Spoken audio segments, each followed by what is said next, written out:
पावन रस तत्व प्रदान करने वाली शिव महापुराण की कथा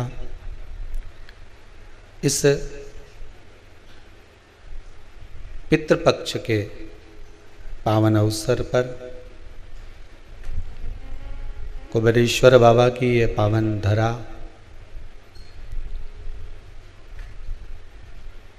कुबेरेश्वर धाम से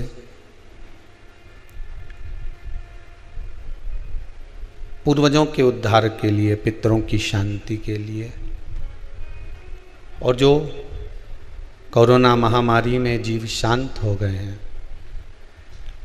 उन जीवों के उद्धार के लिए शिव महापुराण के 24,000 श्लोकों से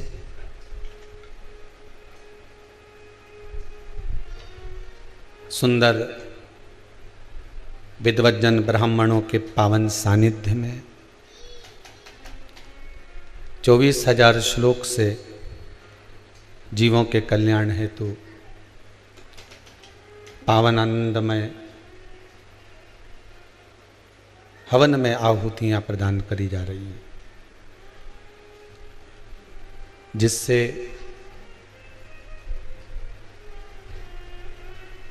बाबा देव अधिदेव महादेव की कृपा, करुणा, दया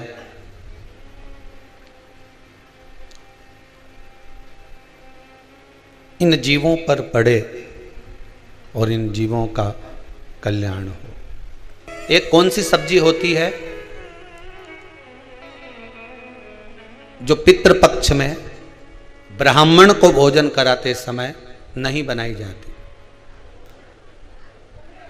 एक तो कुमड़ा, दूसरा पत्ता गोभी, जो बंद गोभी होती है ना, वो बंद गोभी जो होती है ना पत्ता पत्ता वाली, उसकी भी सब्जी पितरों के ब्राह्मण अगर भोजन करता है तो उसमें नहीं बनाई जाती। एक कुमड़ा, ये जो पेठा बनता है ना कुमड़ा का, ये भी श्राद्ध पक्ष में नहीं खिलाया जाता। महाराज बुरा कोला पेड़ा बोलते हैं, क्या बोलते हैं उसको,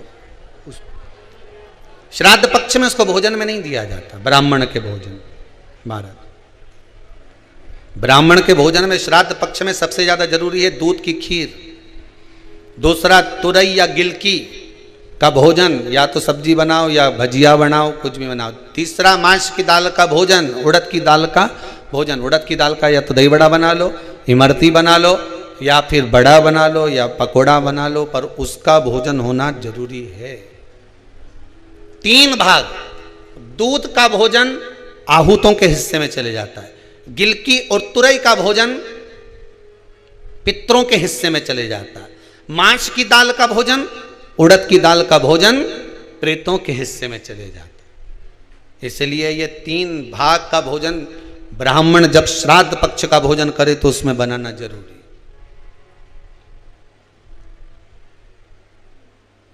बहुत जरूरी। आपके यहां जब श्राद्ध हो भोजन अवश्य। कई लोग कहते हैं गुरुदेव जब हम गया जी से आ जाएं तो क्या ब्राह्मण भोजन कराना जरूरी है? क्यों नहीं, कराओ, क्यों नहीं करा? क्या गाय की रोटी निकालना जरूरी है? स्वान की रोटी निकालना जरूरी है? कौवे की रोटी निकालना जरूरी है? हम कहते हैं अगर श्राद्ध गया जी का हो गया तो भले कौवे की मत निकालो, पर गाय की, स्वान की, ब्राह्मण जन की भोजन प्रसादी जरूरी।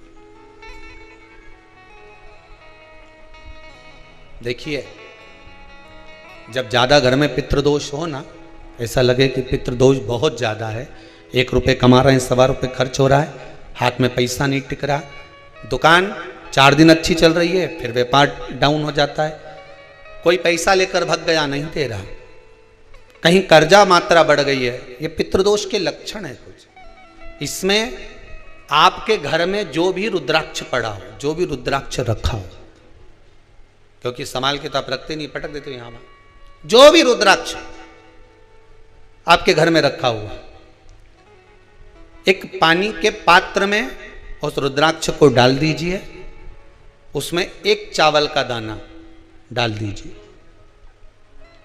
महाराज, परिंदा जहां होता है, मटका, हंडा या रसोई घर में आपका जो पानी भरने का स्थान होता है, जिसको आरो वारो क्या क्या लगा के रखते हो, उसी के कहीं पास में उस कलश को रख दीजिए, ऊपर से उसको ढक दीजिए। शाम के समय, सुबह रखा 10 बजे से 12 बजे के बीच में, शाम के समय प्रदोष काल में भगवान शंकर का नाम स्मरण कर कर, ओम नमः शिवाय बोलकर, श्री शिवाय नमस्तुभ्यम बोलकर, या महामृत्युंजय मंत्र का स्मरण कर कर, या गायत्री मंत्र का स्मरण कर कर, जो मंत्र आपकी बुद्धि में, विवेक में समाहित हो, उस मंत्र का नाम लेकर राम कृष्ण हरि जो बोल सकते हो, एक घी का दिया अवश्य प्रज्वलित करें, लंबी बाती का। कौन सी बत्ती का? फूल बत्ती का नहीं, गोल बत्ती का नहीं, लंबी बाती का। बत्ती का मुख दक्षिण की ओर। कहां पर होना चाहिए? दक्षिण की ओर, ना पूरब, ना पश्चिम, ना उत्तर। बत्ती का मुख कहां हो? दक्षिण की ओर। जैसे श्राद्ध पक्ष में ब्राह्मण को जब भोजन कराते हैं तो ब्राह्मण का मुख श्राद्ध पक्ष के भोजन कराते समय अगर पूरब, पश्चिम और उत्तर का होता है तो श्राद्ध के भोजन का फल नहीं मिलता।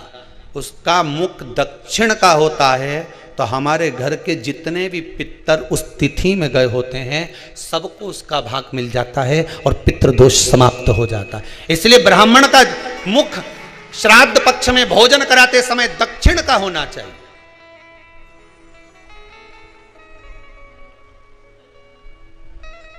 ब्राह्मण का मुख दक्षिण का हो।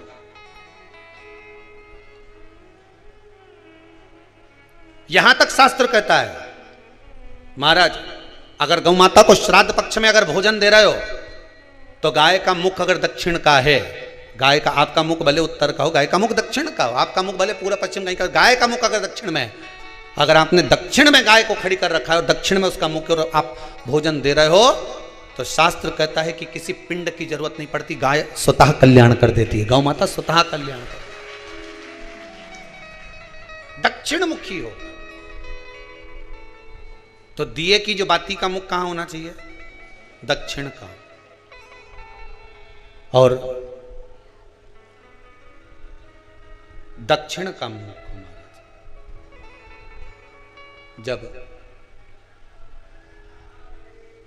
जब दक्षिण का मुख हो, दक्षिण की ओर बाती हो महाराज, तब दक्षिण की बाती जलाने के बाद में भगवान से वहीं पर प्रार्थना करें। जो कलश रखा है उसके ऊपर जो प्लेट रखी है, ढाका गया है, वहां अपना सीधा हाथ रखें और अपने पूर्वजों का, अपने पितरों का स्मरण करें कि मेरे धन को लेकर कोई चले गया, मेरा व्यापार ऐसा चल रहा है, मेरा घर में बच्चों का विवाह नहीं हो रहा, या घर में इतनी अशांति है, या तकलीफ है, या कष्ट है, ये सब का स्मरण कर कर उस कलश को रात्रि भर रखे रहने दें। सुबह स्नान आदि करने के बाद फिर एक घी का दिया दक्षिण की ओर लगाकर सुबह 10 बजे से 12 बजे के बीच में उस जल को शिव जी को समर्पित कर कर आ जाएं और वो रुद्राक्ष लेकर वापिस आ जाएं। महाराज वापिस आ जाए, उस रुद्राक्ष को अपने घर में रख दीजिए। वर्ष भर वो रुद्राक्ष आपको कभी बीमारी से नहीं घिरने देगा, कभी किसी जगह खड्डे में नहीं जाने देगा, वो उन्नति की ओर ही बढ़ाएगा। भले कोई भी रुद्राक्ष हो, 1 मुखी से लेकर 14 मुखी, 20 मुखी, 18 मुखी, जो रुद्राक्ष आपके पास में, आप तो उसका स्मरण करिए, आप उसका स्मरण करें। रुद्राक्ष का जल शिव को समर्पित करें। पितरों के जितने भी द्वार हैं, पितरों के जितने भी दरवाजे हैं, पितृलोक में जितने भी पितृ विराजमान होते हैं महाराज, ये सब शंकर के ऊपर चढ़े हुए जल का भाग ग्रहण करते हैं। शिव के ऊपर चढ़ा 33 कोटि देवताओं में से कोई एक देवता ऐसा बता दो जिसको काली तिल्ली चढ़ती हो, काली मिर्च चढ़ती हो, सारे वृक्षों की पत्तियां चढ़ती हों, सब तरह के पुष्प चढ़ते हों, दुर्वा भी चढ़ती हो, बेलपत्र भी चढ़ता हो, आँख का पुष्प भी चढ़ता हो, धतूरा भी चढ़ता हो, जिसको भांग आदि भी चढ़ती हो, तुलसी की मंजरी भी चढ़ती हो। तुलसी की मंजरी भी शंकर को चढ़ती, तुलसी का दल नहीं, मंजरी वो भी चढ़ती। 33 कोटि देवताओं में कोई ऐसा देवता बताओ, संपूर्ण सामग्री भगवान केवल एक है, देव अधिदेव महादेव, जिनको काली तिल भी चढ़ रही है, काली मिर्च भी चढ़ रही है, जिनको संपूर्ण सामग्री भगवान शिव को समर्पित हो रही, संपूर्ण यहां तक राई, सरसों, राई के दाने तक भगवान शंकर को चढ़ते हैं। 1.25 लाख दाने का प्रमाण है महाराज शंकर जी को समर्पित करने का। सरसों चढ़ती, राई चढ़ती महाराज, पुष्प, बेलपत्र, दुर्वा, जगह जगह के पुष्प शिव को समर्पित होते दे।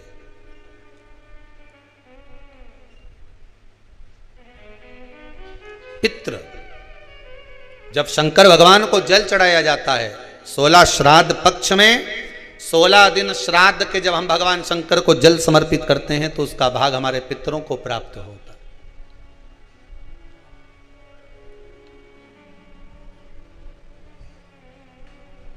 केवल 16 श्राद्ध के दिन ही ऐसे होते हैं जिसमें शंकर भगवान को जल में दूध मिलाकर चढ़ाने की जगह दूध भले 1 चम्मच चढ़ा रहे हो पर अलग से चढ़ाओ, कच्चा दूध अलग से चढ़ाओ, उसके बाद भले तुम जल चढ़ा दो, पर लोटे में जल में दूध मिलाकर 16 दिन श्राद्ध पक्ष में नहीं ले जाना। भले 1 चम्मच दूध लेकर जाओ, 1 कटोरी दूध लेकर जाओ, पर कच्चा दूध अलग से लेकर जाओ, शंकर भगवान को अलग से चढ़ाओ, क्योंकि 16 दिन श्राद्ध पक्ष के जब भगवान शंकर को दूध और जल चढ़ाया जाता है वो हमारे पितरों के खाते में चला जाता है, हमारे पितरों को उसका भाग मिलता है। इसलिए शंकर भगवान को कच्चा दूध भी चढ़ाओ तो पानी में मिलाकर नहीं, एक अलग से 1 चम्मच ले जाओ, भले फिर शिव जी को चढ़ा दो, भले एक छोटा सा कटोरी में ले गए चढ़ा दिया, जल ले गए चढ़ा दिया, वो हमारे पूर्वजों को प्राप्त है। पितरों की कथा कहती है कि बेटों का जन्म, करुण पुराण कहती है कि बच्चों को जन्म क्यों दिया जाता है, उनको जन्म देने का कारण क्या है। जगतगुरु श्री शंकराचार्य जी ने भी ये प्रश्न रखा था अपने भक्तों के सामने।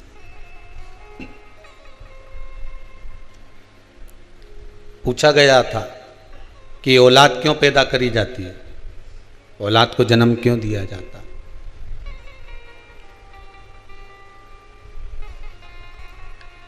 एक बार बड़ी सभा में जगतगुरु शंकराचार्य जी महाराज ये प्रश्न रख दिए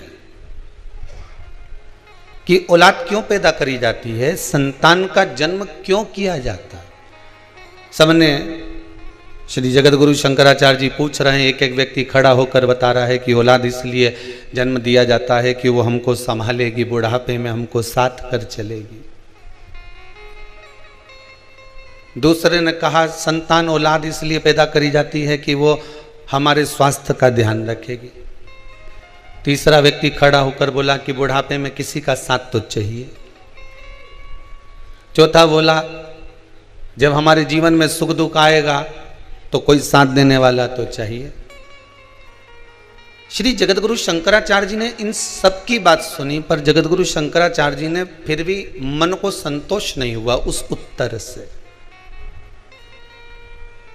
तब श्री जगतगुरु शंकराचार्य जी के एक शिष्य बैठे हुए थे, बड़े गुरुदेव के चरणों का नित्य स्मरण करने वाले थे, नित्य भक्ति में डूबने वाले थे। फिर उन्होंने विनती करी, गुरुदेव मैं कहना चाहता हूं, आप सुनेंगे मेरी बात। जगतगुरु शंकराचार्य जी ने कहा बोलो क्या बात है। इस प्रश्न का उत्तर मैं देना चाहता हूं, आप दे दीजिए। गुरुदेव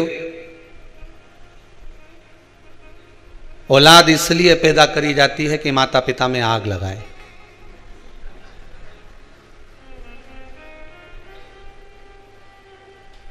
गरुण पुराण का सही मायना यही है।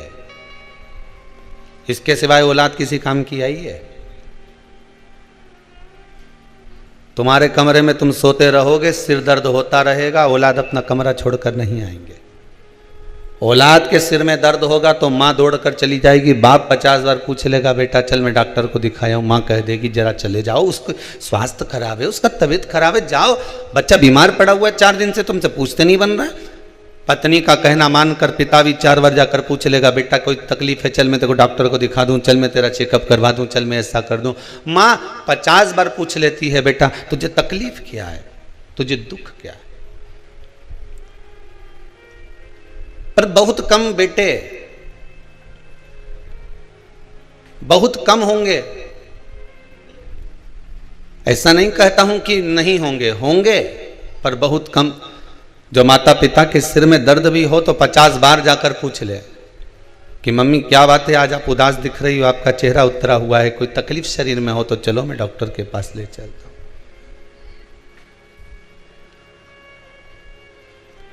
सही मायना तो यही है कि औलाद इसलिए पैदा करी जाती है कि अंतिम समय में आग कौन लगाएगा। देखा जाए तो माता पिता अपनी पूरी जिंदगी बच्चों के नाम गिरवे रख देते हैं। सोना गिरवे रखे से छुड़ा सकते हो, सही है कि गलत है, बोलो तो सही। पाटली गिरवे रखी आए तो छुड़ा लोगे, सोना गिरवे रखी आए तो छुड़ा लोगे, चांदी गिरवे रखी आए तो छुड़ा लोगे, जमीन गिरवे रखी आए तो छुड़ा लोगे, पर खुद को अपनी औलादों के पास गिरवे रख दिया जीवन भर, उसको कैसे छुड़ाओगे? विचार तो करो। ये जिंदगी तुमने गिरवे ही तो रखी है, बस कमा कमा कर लाते जाओ, देते जाओ, ब्याज भरते जाओ, गिरवे में तो रखे हुए हो। बस कमाया किसके लिए? औलादों के लिए। जोड़ा किसके लिए? संतानों के लिए। बेटी में साड़ी किसके लिए रखी थी जमा जमा के? बहू और बेटी के लिए।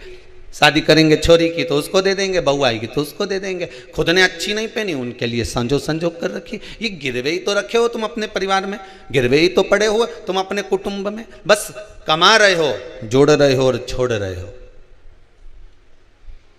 सोना गिरवे रखा तो उसको छुड़ा सकते हो, चांदी गिरवे रखी तो उसको छुड़ा सकते हो, पर तुम अपने परिवार से कैसे छूट पाओगे वो तो विचार कर लो तुम। आखिरी तक भी मरने के बाद अगर बुढ़िया मर जाती है और सोने की मुर्की कान में पड़ी रह जाती है, कहीं पाँव में चांदी की मोटी मोटी, पहले वो तगड़ी पहनते थे, क्या बोलते, पैड़ी पहनते थे पाँव में मोटी मोटी, तो सुनार को बुलाते थे, मरी हुई डुकरिया पड़ी रहती थी और सुनार आकर कहते थे, बहुवन छाती पे खड़ी रहती थी, काटो, काटिए। और अगर यहाँ नहीं काटते थे तो शमशान ले जाते थे सुनार को कि वहां कटवाते थे पाँव में पड़ी हुई चांदी की बेड़ियों को, कि अभी और ब्याज बाकी रह गया चुकाने के लिए, उसको निकालिए।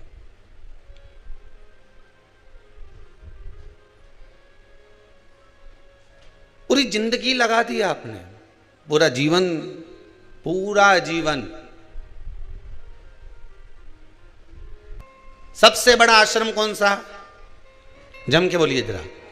गृहस्थ आश्रम। जितने लोग टीवी पर कथा सुन रहे हैं सब सावधानी से ध्यान से सुनना। सबसे बड़ा आश्रम कौन सा? गृहस्थ आश्रम।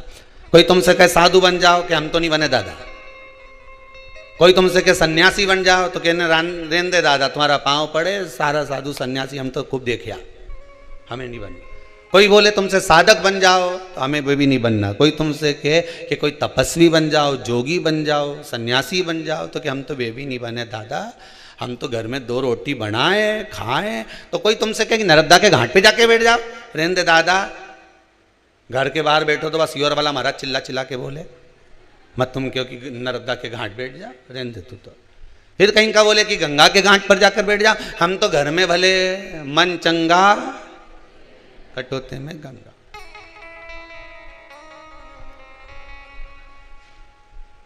हमें नहीं बैठना।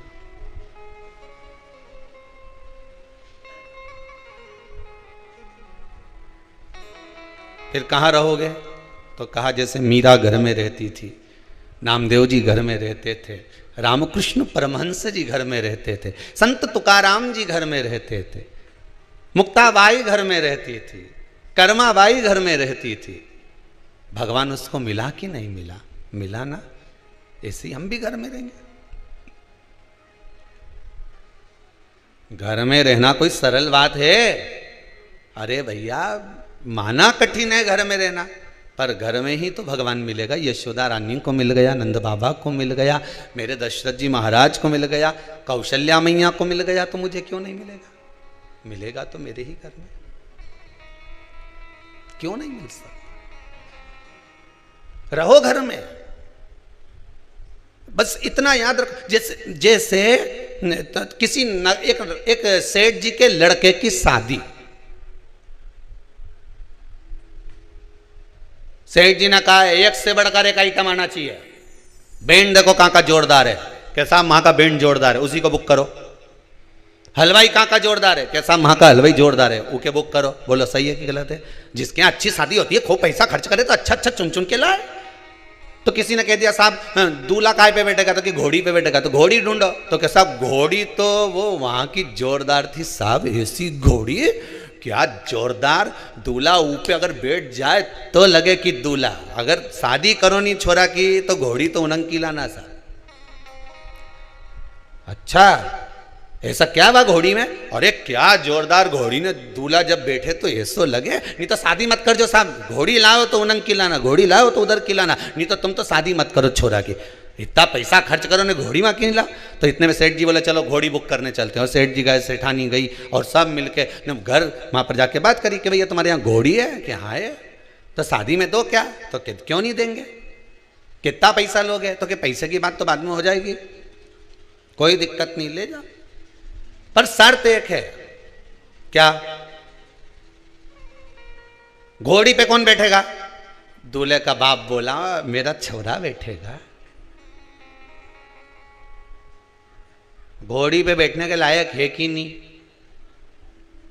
इतना में तो बाप के गुस्सा आ गया, बता घोड़ी पे तो दूल्हा ही बैठे नहीं, छोरा ही बैठे, बैठने के लायक है कि नहीं? जब उसका बाप इतना पैसे वाला तो छोरा भी तो पैसे वाला, क्यों नहीं बैठने के लायक है? नहीं, घोड़ी पे बैठने के लायक तो है, पर शर्त इतनी सी है कि मेरी जो घोड़ी है वो 3 बार उछलती है। यहां से चलेगी, दरवाजे पे पहुंचने से पहले 3 बार उछलेगी, एक बार धीरे से उछलेगी, दूल्हा समझ जाएगा अरे इतना तो हमारा छोरा समझदार है। दूसरी बार उछलेगी, थोड़ी दम के उछलेगी, इतना भी समझ जाए। इतने में तीसरी बार जब उछलेगी ना, फिर तो हमारे भी बस की नहीं रहे। फिर छोरा का फर्ज है कि जैसे उछले वैसे कूद जा, और नहीं कूदा तो इसके बाद जब वो घसीट के ले जाए नहीं और जगह जगह से ने दोची पड़े, फिर हमारी गारंटी नहीं है। अब बोलो तुम्हें घोड़ी चाहिए कि नहीं चाहिए? तो क्या साहब हम फोन पे बता देंगे, हम घर जा ही दिया। अब घर जाके इनने विचार करा तो सारा रिश्तेदार मिलने आया, तुम तो साहब माँ गए थे घोड़ी बुक करने के लिए। हाँ साहब, तो क्यों नहीं करी? जब तक घोड़ी नहीं करो नहीं तो शादी मत कर, जो घोड़ी होए तो वहीं की होए। अभी कई की घोड़ी साहब 3 बार उछके, और आखिरी बार उछले जब तो कूदना पड़ेगा, नहीं कूदो तो फिर वो तो जगह जगह से घसीट दे, पूरा सत्यानाश मिला दे वह घोड़ी। नहीं साहब घोड़ी करो तो वहीं की करो। सारा पत्नी ने भी कह दिया जी कर लो ना, घोड़ी करने में क्या जाने, कर तो लो, पर वो उछके 3 बार, और 3 बार उछलने में, और तीसरी बार समझदार होगा तो कूद जाएगा। पहले छोरा से पूछ लो कूदे कि नहीं कूदे। तीसरी बार में अगर ये कूद जाए तो मेरे को घोड़ी करने में दिक्कत नहीं है, इससे पूछो पहले छोरा से। तो छोरा से पूछा क्यों रे, थारी शादी करे ना घोड़ी पे तुझे बिठाए ना, तीसरी बार में कूद ही जाएगा? हो, अब ये तो बोल दिया कि हो, और ये जो घोड़ी पे बिठाया ने तीसरी बार में, पहली बार में तो जो कूदी तो ये बड़ा अच्छा लगा, कहीं उछली जोरदार, और दूसरी बार में जो उछली तो बापड़ा गिरता गिरता बच्चिया फिर भी दम से, और तीसरी बार में तो घोड़ी जो उछली तो कूदिया नहीं पड़ा, नहीं कूदा तो घोड़ी ने के पाँव में फंसा लिया, और फंसा के जो लई ने दौड़ी ने सब दूर से घसा फंसा कर दिया पूरा सब दूर से। अब तो पहचान में नहीं आया कि यह दूल्हा है कि बावर्ची है, पहचान में नहीं आया। बस ये घोड़ी की कथा नहीं, ये अपनी कथा है। गृहस्थ आश्रम में चलते चलते सबको घोड़ी पर बैठना है। 3 बार घोड़ी उछलती है, बचपन, जवानी और अधेड़ी। जिसने अधेड़ी तक संभल लिया बुढ़ापा सवर गया। बचपन में उछलेगी घोड़ी तब थोड़ा संभलना है, बचपन में माँ बाप संभाल लेंगे, बेटा गलत तो नहीं जा रहा, गलत संगत में तो नहीं पड़ रहा, संभलना है। जवानी आएगी घोड़ी उछलेगी। अभी तो हम कॉलेज में पढ़ रहे हैं तो क्या फेसबुक पे बात नहीं करे?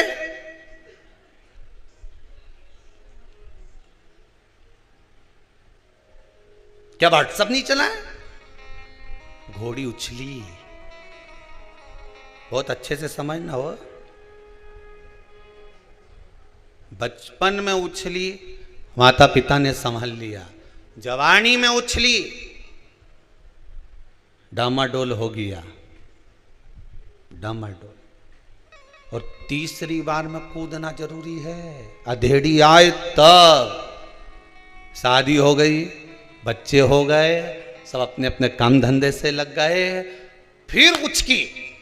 बस जब बच्चे काम से लग गए, परिवार सही हो गया, धन दौलत तुमने कमा कर दे दिया, सत्ता ला कर दे दी, सबको सब लायक कर दिया, अब तुम्हारा फर्ज है कि घोड़ी से उचक जाओ, चलो परमात्मा की ओर। तीसरे नंबर पर जब घोड़ी उच के सब अपनी अपनी जगह सेटल हो जाएं, सब अपनी अपनी जगह काम पर लग जाएं, तो उचक कर परमात्मा के पास चले जाना, उचक कर भगवान की शरणागति में चले जाना, शिव के चरणों में जाकर बैठ जाना, भगवान की भक्ति में जाकर बैठ जाना। और अगर नहीं बैठे तो घोड़ी रपेटना जानती है, अर्थात अधेड़ी अगर बेकार हो गई, बुढ़ापा बिगड़ जाएगा। बुढ़ापा बेकार हो गया तो अगला जन्म बिगड़ जाएगा। कई लोग हैं अगला जन्म बिगड़ गया लोगों का, कहीं हाथ बेकार, कहीं पाँव बेकार, कहीं शरीर बेकार। किसी से जाकर पूछें गुरुजी बताओ ये हमारे यहाँ बच्चा हुआ ऐसा क्यों हुआ, बेटी हुई ऐसी क्यों हुई, भाई हुआ ऐसा क्यों हुआ, कुटुंब में ऐसा क्यों हो गया, ऐसा व्यक्ति क्यों पैदा हो गया, उसको शरीर में ऐसी विकलांगता क्यों उत्पन्न। उससे पूछो,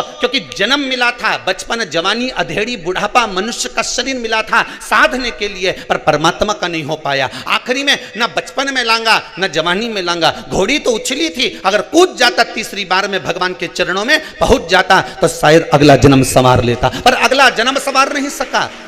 परमात्मा ने बारंबार मौका दिया। ऐसा कोई मनुष्य पैदा नहीं हुआ संसार में, चाहे राजा हो, रंक हो, भिखारी हो, चाहे ब्राह्मण, संत, साधु, सन्यासी, तपस्वी, साधक, उपासक, कोई भिक्षुक, कोई भिखारी, कोई राजा, कोई सांसारिक मनुष्य, कोई गृहस्थ आश्रम में रहने वाला, कोई घर में रहने वाला व्यक्ति, हर एक व्यक्ति को मेरा भोलेनाथ एक मौका जरूर देता है। किसी व्यक्ति से उसको एक बार जोड़ देता है कि मैंने तुझे मौका दिया है, इससे जुड़ जाना और जुड़ने के बाद तेरी जिंदगी संवार लेना। इस व्यक्ति से मैंने तुझे जोड़ा है, तेरे विश्वास से तुझे जोड़ा है। भगवान शंकर, मेरा भोलेनाथ, मेरा राम, मेरा कृष्ण, मेरा परमात्मा संसार के हर मनुष्य को, चाहे वो कोई मंत्री हो, संतरी हो, गृहस्थी हो, चाहे भिखारी हो, चाहे कोई किसी भी धर्म का, किसी भी वर्ण का, किसी भी गोत्र का हो, हर व्यक्ति को, चाहे छोरा हो, चाहे छोरी हो, चाहे व्यक्ति हो, हर व्यक्ति को भगवान एक बार किसी अच्छे व्यक्ति से जुड़ने का मौका देता है कि इससे जुड़ जाना, अपनी जिंदगी बना लेना। पर उससे जुड़ने के बाद भी आप अलग होकर अपनी जिंदगी को नरक बना लो तो तुम्हारा जीवन व्यर्थ बेकार है। उससे जुड़ने के बाद भी तुम अगर परमात्मा के नहीं हो पाए तो फिर संसार में किसके होगे? जन्म लेने वाले मनुष्य को भगवान एक मौका जरूर देता कि अपनी जिंदगी संवार ले। अभी तुझे मौका है, मैंने तुझे कहां से लाकर, किस भूमि से लाकर, किस जगह छोड़ा था, किस जगह से लाकर किस व्यक्ति के पास छोड़ा था, उस व्यक्ति के पास रहकर तू अपना जीवन बना सकता था, पर तूने अपना जीवन नहीं बनाया। मौका दिया परमात्मा ने, पर हमारा अहंकार, हमारा अभिमान, हमारी अहमता हमको जुड़ने लगी। हमारा काम, हमारा लोभ, हमारी आसक्ति, हमारी तृष्णा, हमारा विषय हमें जुड़ने नहीं दिया। आसक्तियों में फंस गए।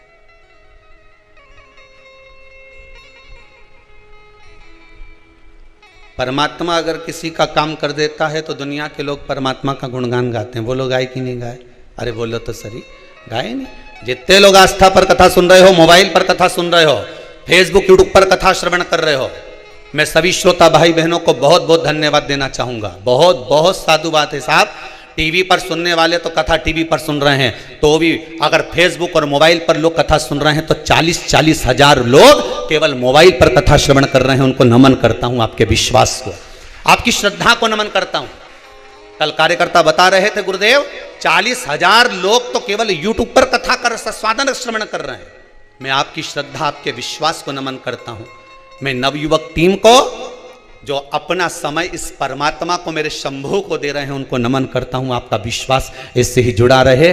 मेरा शंकर आपको उन्नति की ओर लेकर चले जाए, बस यही विश्वास पर मैं आपको नमन करता हूं। यह आपका श्रद्धा, आपका विश्वास है, भरोसा है।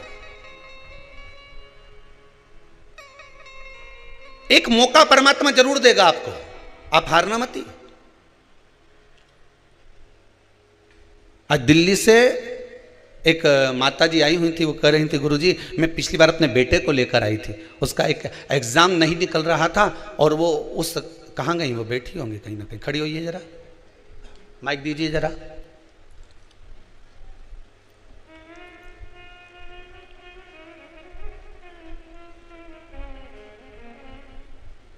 कहाँ से आई हैं दीदी आप? चालू करिए उसको। कहाँ से आई हैं? चालू है, चालू दे दो। दिल्ली से आई थी। दिल्ली में कहाँ रह रहे हैं? दिल्ली में सादरा। कैसे आना हुआ आपका? मैं उस पे आई थी शिवरात्रि, श्रावणी शिवरात्रि पे आई थी। उसके एक पेपर नहीं निकल पा रहा था फाइनल का जी। मैंने वो पूजन करवाया और पशुपतिनाथ का व्रत रखा जी। आपके बताए हुए सारे उपाय करे मैंने, वो पास हो गया। मैं बहुत बहुत धन्यवाद देने आई हूँ गुरुजी, बहुत बहुत धन्यवाद देने आई हूँ बाबा जी, बाबा की कृपा। आज एक दिल्ली से और भाई आए हुए हैं, वो अभी रास्ते में हमसे कह रहे थे गुरुदेव मेरे बेटे का जॉब नहीं लग रहा था। कहाँ है वो? कहाँ बैठे हैं? मेरे बेटे का जॉब नहीं लग रहा था गुरुदेव, पर बाबा की कृपा ऐसी हुई, उनको धन्यवाद देने के लिए हम आए। कहाँ है? कोई दिख रहा है? कहाँ गए? दिल्ली वाले जो आए हुए थे गए होंगे शायद। बेटे का जॉब नहीं लग रहा था गुरुदेव, बड़ी कृपा करिए बाबा। शंकर करुणा सागर है, उसकी दया के बिना संसार में कुछ नहीं हो सकता। आज एक माता जी आई थी, कह रही थी गुरुदेव बेटे की शादी के लिए इतने परेशान हो गए, इतने परेशान हो गए, इतने परेशान हो गए। कहाँ गई वो? कहाँ से? धार से थी, कहाँ से थी? बाद में वो बैठी खड़ी हुई है, जरा देव जरा माइक। इतनी खुश थी कि आंख में आंसू भर गए। ऐसी माता को भी मैं धन्यवाद देता हूं साहब।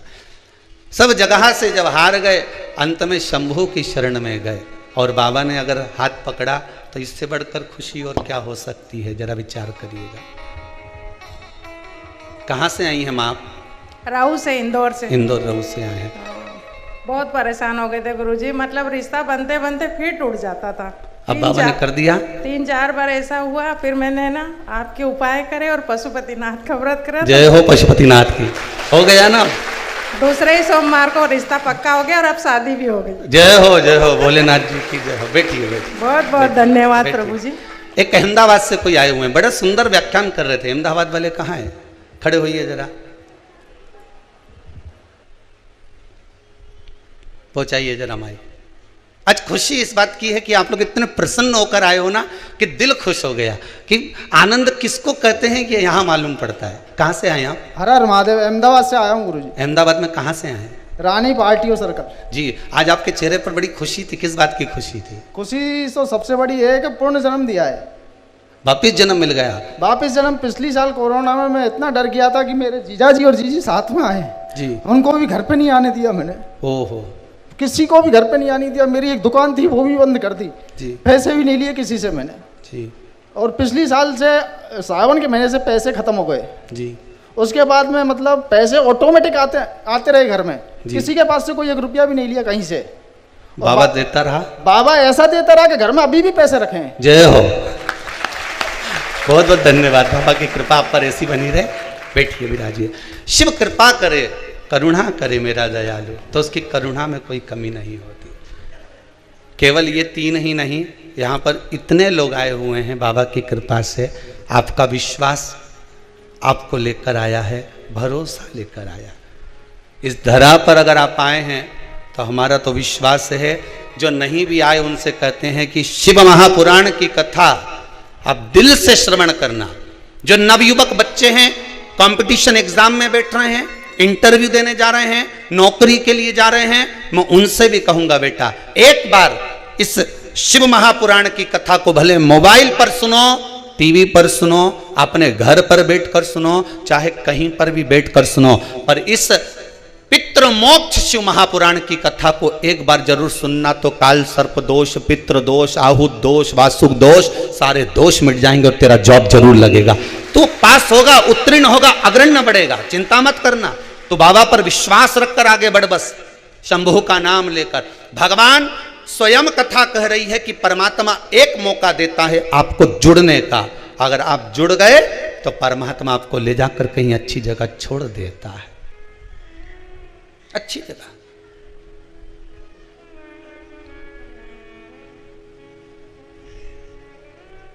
भगवान काम करेगा तो आप यश करोगे, जिसका भगवान नहीं कर्म करेगा तो लोग उसका भी बोलेंगे हम तो भगवान के मंदिर जाते थे, हमने तो खूब अगरबत्ती लगाई, हमने तो खूब दियाबत्ती लगाई, भगवान तो हमारी सुनता ही नहीं है। केवल भगवान के साथ नहीं होता, संसार के प्रत्येक मनुष्य के साथ होता है। आपके यहाँ कोई काम कर रहा है, आपके यहाँ कोई नौकरी कर रहा है, आपके यहाँ कोई चाकरी कर रहा है, कोई सेवा कर रहा है, कोई नौकरी कर रहा है, कोई धंधा, कोई आपके हाथ के नीचे काम कर रहा है। 8 साल 10 साल 12 साल उसने आपके हाथ के नीचे काम करा, आपके यहाँ काम करा, आपने उसकी कुछ गलती को देख लिया, उसको निकाल दिया। अब वो व्यक्ति जिसको निकाला है तुमने, वो तुम्हारी बड़ाई करेगा कि बुराई करेगा? बुराई ही करेगा ना, कि बड़ाई कर देगा?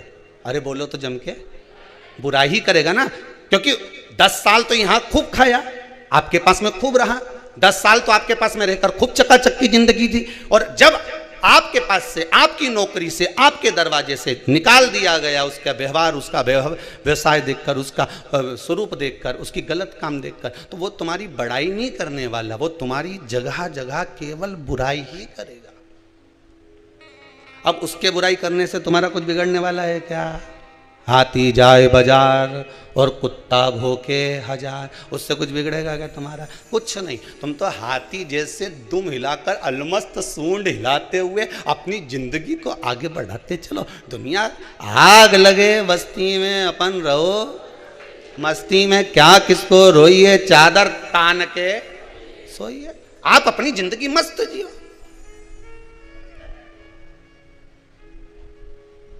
दुकान किस किस की है? हाथ उठाओ जरा, जिन जिन की दुकान है, बस धर लो। जितने आस्था पर कथा सुन रहे हो, दुकान तुम्हारी भी होगी ना।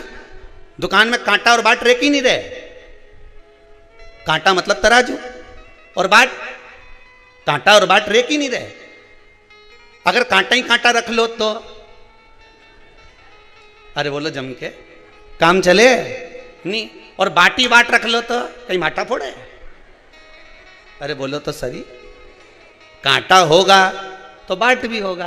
बोलो सही है कि गलत है? उसी तरह जिंदगी में कांटे होंगे तो थोड़ा बाट करना। बाट मतलब इंतजार, सुख मिलेगा जरूर, मतलब तोले हुआ कुछ भाग मिलेगा जरूर। कांटा होगा तो बाट रखे ना पड़ेगा, बाट मतलब इंतजार रखना पड़ेगा। जिंदगी में कांटे तो दुनिया के लोग बोएंगे, बहुत कांटे चुभाएंगे, पाँव में चुभाने के लिए आएंगे, पर थोड़ा सा इंतजार करना। इंतजार मतलब बाट जोना, इंतजार करना, थोड़ी प्रतीक्षा करना, भगवान पर विश्वास रखना, भरोसा रखना और दृढ़ता रखना। तो जैसे कांटे पर बाट रखाता है तो वस्तु तुला जाती है, उसी तरह जिंदगी में कांटे बोने वाले कांटे बोएंगे, पर बाट जो कर चलना, इंतजार कर कर चलना, तो कुछ ना कुछ तुला कर तेरा भी जीवन सार्थक हो सकता है। कांटा होगा तो बाट होगा। अकेला बाट किसी काम का नहीं होता और अकेला कांटा किसी काम का नहीं होता।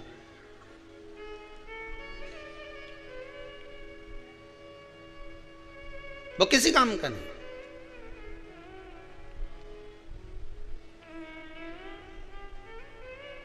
दुनिया के लोग बहुत कहेंगे खूब कथा सुनती थी, खूब, जरा सा दुख आया कि दुनिया के लोग उंगली उठाना चालू कर देंगे। तुम घबराना मती, हाँ सुनती थी, और खजूर वाली चोटी बना के जा, नल्ले सुनू मैं तो जा, क्या कर ले?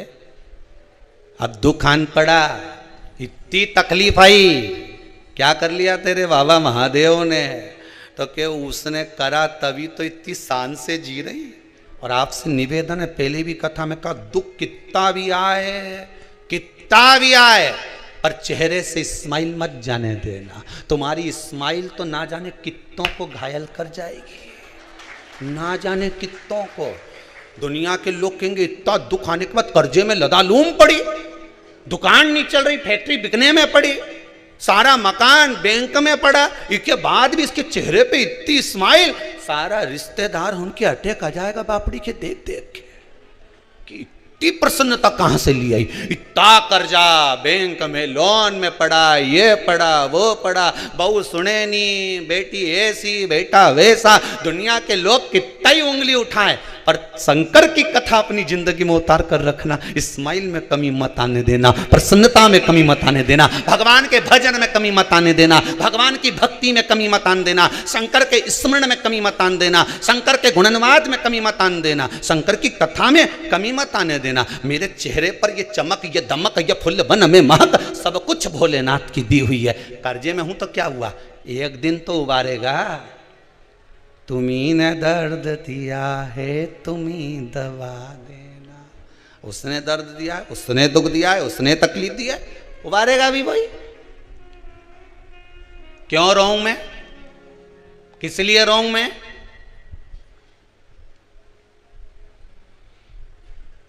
गुरुजी मेरी जमीन पे कब्जा कर लिया। ओहो, तेरे मन पे तो नहीं करा, काय पे करा है? जम के बोलिए, जमीन पर। गुरुजी मुझे बताया ही नहीं, रजिस्ट्री करा ली। कोई बात नहीं, तेरा भाग्य पे तो रजिस्ट्री नहीं कराई। अरे बोलो तो सही, कराएगा? तेरा मन, तेरी बुद्धि, तेरा चित्त सब ले जाके भगवान पर सौंप दे, फिर देखें वो रजिस्ट्री काम आएगी कि ये रजिस्ट्री काम आएगी। फिर देखा जाए वो काम आएगा कि ये काम आएगा। संसार के लोगों से व्यवहार निभाओगे तो एक ना एक दिन धोखा खाओगे, पर मेरे महादेव से व्यवहार निभाओगे तो दुनिया के लोगों के मुख चुप करके ऊपर बढ़ते चले जाओगे। संसार के लोगों से व्यवहार नहीं निभाना। संसार के लोगों में तो ऐसे रहना जैसे जल में कमल का फूल रहे। मेरे अवगुण दोष समर्पित हो सरकार तुम्हारे चरणों में। हमें परिवार में, नातों में, रिश्तों में, कुटुंब में, कबीले में सबके साथ रहो, कमल के फूल के जैसे रहो। कमल का फूल के नीचे कितना कीचड़ ले, पर फूल कितना जोरदार रहनी। उसके देखते से तोड़ने का मन करे, जो तोड़ने जाए वो पहले कीचड़ में धस जाए, जा पहले धस। कमल के फूल के तोड़ने जाए। भगवान कहते हैं मेरा भक्त जो मेरा स्मरण करता है, मेरे शंकर कहते हैं जो मेरे मंत्र में डूबा रहता है, जो शिव महापुराण में हमेशा डूबा रहता है। रात को भी मन नहीं लग रहा तो मोबाइल में कथा सुनने बैठ गए, दिन में मन नहीं लग रहा तो कथा सुनने बैठ गए। अभी 2-4-8 दिन नहीं आई ना तो लोगों की नींद नहीं आई। शिवर वाला महाराज कब कथा सुनाएगा, राम जी कब कथा आएगी। तो हमारे कार्यकर्ता बोले यहाँ से ऑफिस में से कि और भी तो आ रही कथा, वो सुन लो। नहीं, शिवर वाला कब आएगा? नहीं तो कथा सुनो, मना नहीं, पर मन। स्वयं भगवान विष्णु से पितृ देवता कहते हैं।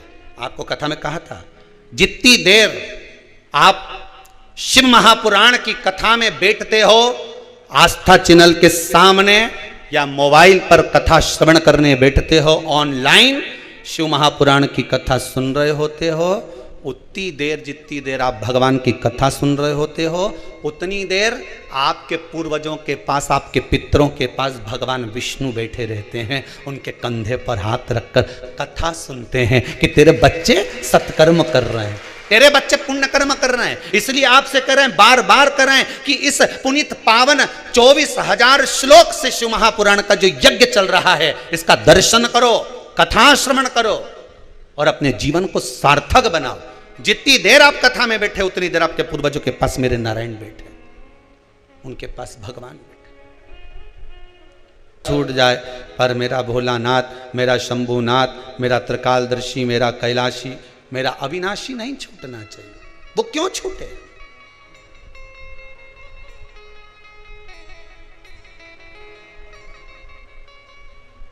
संसार का व्यक्ति पीछे पड़ा हुआ है। हाँ, हमारा बुढ़ापा कैसे निकलेगा, हमारे बच्चे नहीं होंगे तो हमारे को वो आग कौन देगा? अभी शंकराचार्य जी का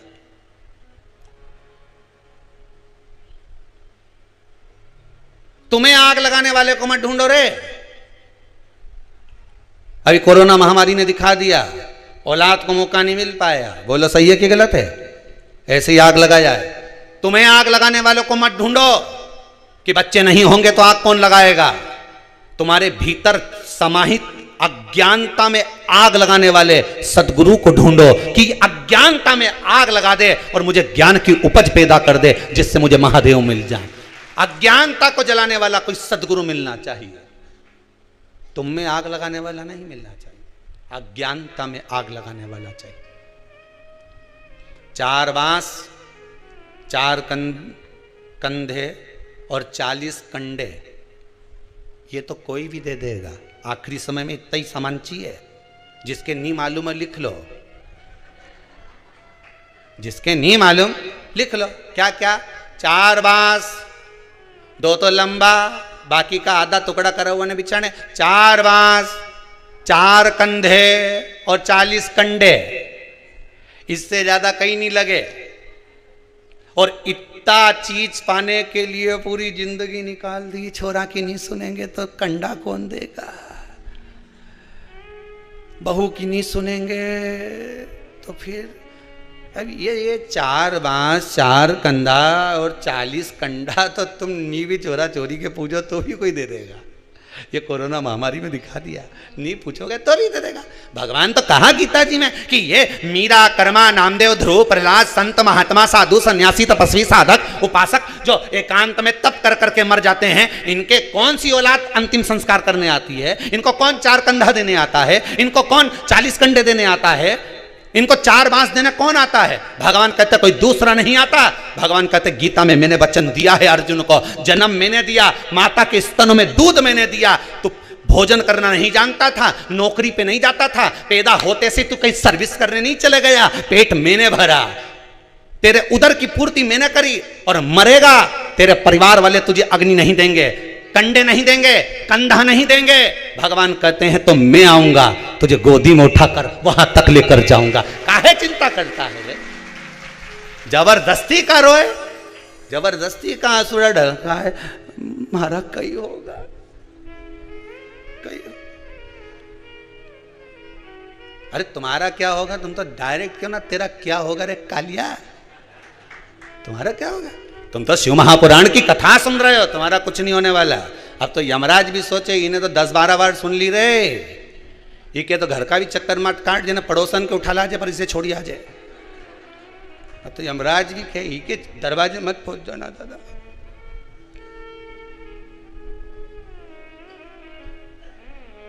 भगवान से प्रार्थना करना कि हमें आग लगाने वाला नहीं ढूंढना है, हमें हमारी अज्ञानता को जलाने वाला ढूंढना है, जो हमारे भीतर की अज्ञानता को जला दे। देव ऋषि नारद कितना श्रीमन नारायण करते थे। बोलो सही है गलत है? कि मैं तप करने जाऊंगा, शिव महापुराण में लिखा है। तप करने गए, अहंकार बढ़ गया। जिसको देव अधिदेव महादेव नहीं जीत पाए, उस कामदेव को मैंने जीता। यह अज्ञानता नहीं तो क्या?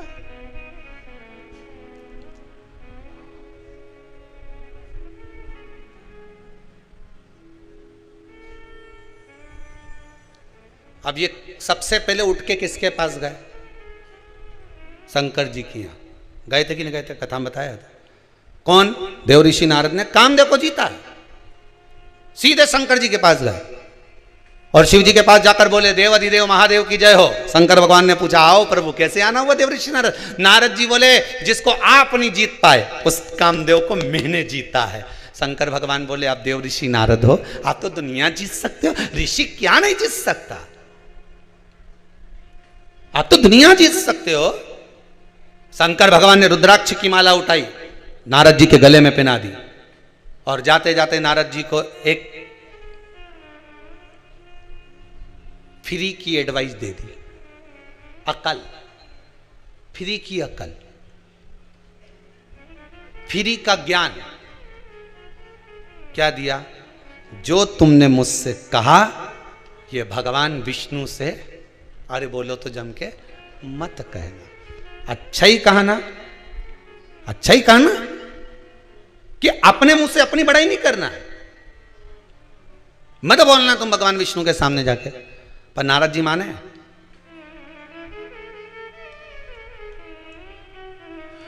फ्री की चाय बटे तो भीड़ लग जाए रे। बोलो सही है कि गलत है?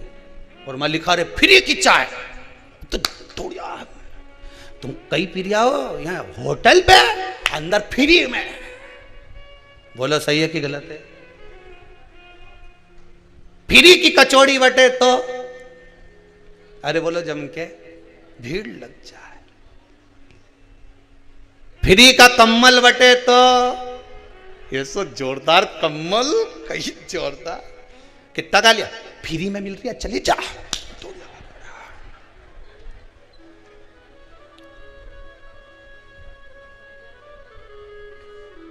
फ्री का कपड़ा बटे तो पहन के ढीलो पड़े, दूसरा ले जा। फ्री को, फ्री की चाय बटे तो लोग लूट लें, फ्री का कम्बल बटे तो लूट लें, और फ्री की अकल बटे तो कहां जाए? गुरु माता पिता फ्री में ही अकल दे के नहीं दे। अरे बोलो तो जम के कि का पैसा ले, गुरु पैसा ले फ्री में अकल दे। गुरु माता और पिता फ्री में ज्ञान देता है, इसके बाद भी लोग नहीं लेते। गुरु समझाता है मत पड़ झूठ के चक्कर में, मत पड़ या छोरी के चक्कर में, मत पड़ या छोरा के चक्कर में, मत पड़ इस चक्कर में। झूठ और प्रपंच जिंदगी बर्बाद कर देगा तेरा। कितना झूठ बोलेगा, एक के बाद एक झूठ बोलेगा और जीवन नरक कर लेगा तेरा। गुरु जी हमेशा फ्री में ज्ञान दे तो लोगों को अच्छा नहीं लगे, फ्री की चाय अच्छी लगे, पर अक्ल माता रोज के बेटा देख गलत संगत में मत पड़ जाए। उसके साथ क्यों रे वो गलत है, माँ समझाए, बेचारी फ्री की अकल दे तो नहीं समझ में आए। और जब वही अकल में पैसा लगे फिर वकील के यहाँ जाए, साहब पीछा छुड़ा तुम्हारा, वो जगदम्बा हमारा रोज का प्राण खाए, पीछा छुड़ा दो। और जब फ्री में माँ कहती थी कि सिर मत चढ़ा, तो हमारी घरवाली हमारे सिर नहीं चढ़ाऊं। अब वकील के यहाँ पैसा दे रहा 20, 5, 10, 15, साहब पीछा छुड़ा दो। अब अकल का पैसा लग रहा है, बुद्धि का।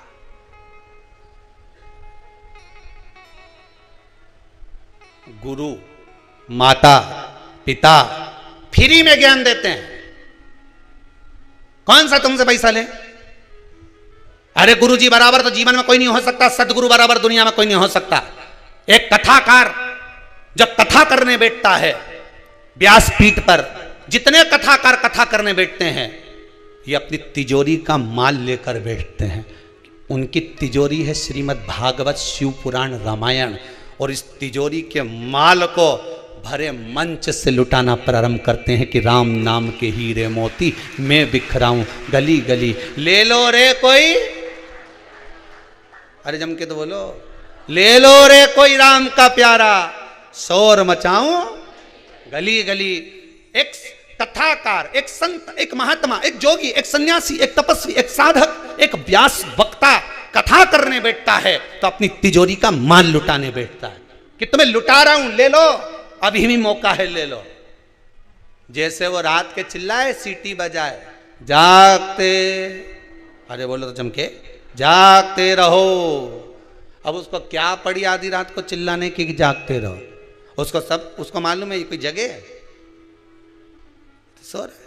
उसी तरह गुरु जी भी दिन में चिल्लाते हैं, जाग जाओ, अभी कुछ नहीं बिगड़ा, राम कृष्ण शिव कहीं नहीं गया, तुम्हारी तिजोरी का माल कोई लूट के ले जाएगा, जाग जाओ। इस हृदय में राम और कृष्ण और शिव को बिठा लो, नहीं तो कब लुट जाएगी ये तिजोरी। श्वास जाती जा रही है, जा रही है, पूरी तिजोरी लुटती चली। बचा लो, अभी भी मौका है। देव ऋषि नारद को कितना समझाया भगवान ने, कितना ज्ञान उपदेश दिया। अरे नारद जी आपको कहकर भेज रहे हैं, बिल्कुल ध्यान रखना, आप ये बात मुझे कहो, ये भगवान से मत कहना। पर कौन ने माना? देव ऋषि नारद सीधे भगवान विष्णु के पास जाकर कह दिए, सीधे जाकर कह दिए भगवान विष्णु को। पहुंचते ही भगवान विष्णु जान गए कि नारद जी ने, देवऋषि नारद आज निंदा कर रहा, करेगा निंदा करने वाला ने करे।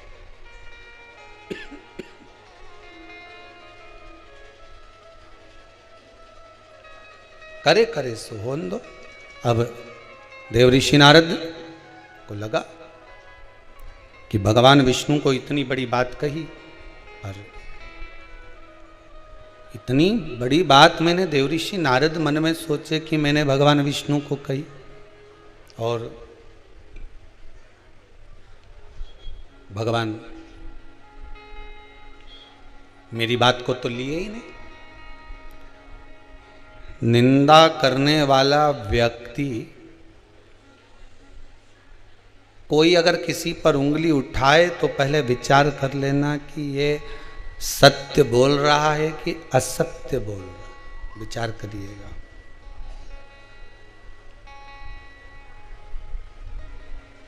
विचार करिएगा एक बार।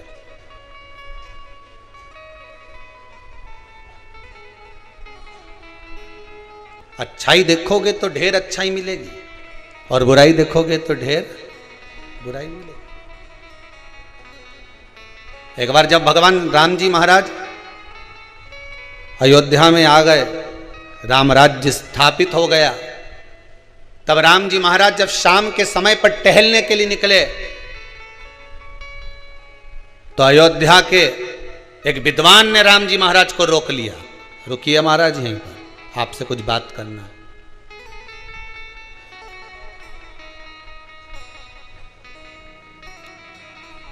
हमें आपसे कुछ पूछना है। राम जी महाराज रुके,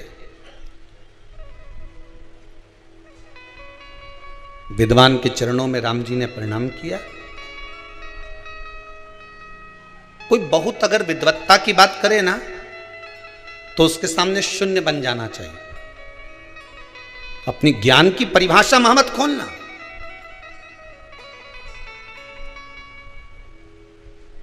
अपनी पोटली को, अपनी तिजोरी को कहां खोलना है वो भी स्थान बताया गया है। जिस समय भगवान के चरणों के प्रति रुचि नहीं हो उसके सामने कभी भगवान की बात मत करो। जो भगवान को मानता ही नहीं उसके सामने क्या भगवान की बात करना।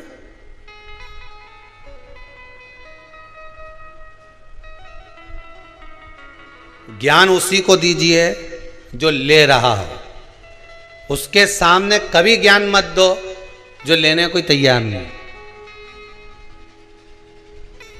कितनी अच्छी अच्छी बात रावण और दुर्योधन को समझाते थे, फ्री की एडवाइस देते थे, फ्री का ज्ञान देते थे, कितना समझाते थे, अच्छी अच्छी बात बताते थे, तो इसके समझ में आती थी। अरे बोलो तो सही जरा जम के। ये जितना लोग तुम आस्था टीवी पर कथा सुन रहे हो, जितने लोग मोबाइल पर सुन रहे हो, इनको कितना ज्ञान दिया बेचारे के नाना जी भी बोला रावण का, तो नाना भी बोला रे सुधर जा रे ओ 10 मुंडा का सुधर जा, तेरे को समझाऊं, अच्छे से समझा रही हूँ, समझ जा, मैं लंकेश मत कर, अभी भी तेरे को समझा रहे। नाना जी बोला, इतना डोकरा आदमी, बूढ़ा आदमी बोला कि समझ जा रे। अच्छा वो तो वो एक धर्म पत्नी भी समझाई बेचारी मंदोदरी बाई, कितना किया, समझ जाओ स्वामी। पर ये फ्री की एडवाइस जिसे समझ में आए, अच्छी बात अगर किसी के क्यों नहीं तो के वो पटना की बोलूं कि काली मिर्ची बोलूं, तुम बोलो वो बोल दूं। पटना की लग जाए वह मिर्ची, लाल मिर्ची लग जाए उसे तुरंत। अच्छी बात अगर कहीं का बोला, समझाने की बात तुमने किसी को की और रुके लगे। इतना भी मूर्ख नहीं है हम हो, जितनी अकल तुम दे रही हो नहीं, जितनी तुम अकल हमको दे रहे हो नहीं, इतनी तुम में पहले की भरी। रावण भी उसके नाना जी से बोला, नाना जी तुम्हारा 1 मुंडा, मेरा 10, अब बता अकल की में बड़ी। और नाना जी बेचारा चुप हो गया, खांसने लगा। मैं बेचारा छोरी मारे पानी पिलाई रही कि चक्कर में नहीं पड़ूं दादा। अकल उसके दी जाए जिन्हें अकल में हो, थोड़ी बहुत जिसकी विवेक में समा जाए। अब ये तो कि हमारा 10 मुंडा और तुम्हारा 1 मुंडा, अकल तुम 1 मुंडा से दोगे, हमारे तो 10 मुंडा की अकल। अपन किसी की अच्छी अकल तो नहीं, तो उसे पटना की मिर्ची लगे, उसे मिर्ची लग जाए। बताओ, हमें ज्ञान दे रहा है, हमें जैसे अकल ही नहीं है। समझाने वाला मम्मी समझाए छोरा के तो छोरा ही कह दे, अपनी अकल अपने पास रखो। तुम मुझे क्या मूर्ख समझती हो? इतना कॉलेज में पढ़ रहा हूँ, इतना लोगों के चले ही रहा हूँ, मम्मी तो मुझे जानती नहीं है। मम्मी बोले यही तो समझा रही कि तू दूसरे के मूर्ख बनाना छोड़ दे, तू तो खुद मूर्ख छोरा। अभी के कौन समझाए? पर ये कि हमारा तो 10 मुंडा, हमें नहीं चाहिए किसी की अकल, हम तो खुद विद्वान।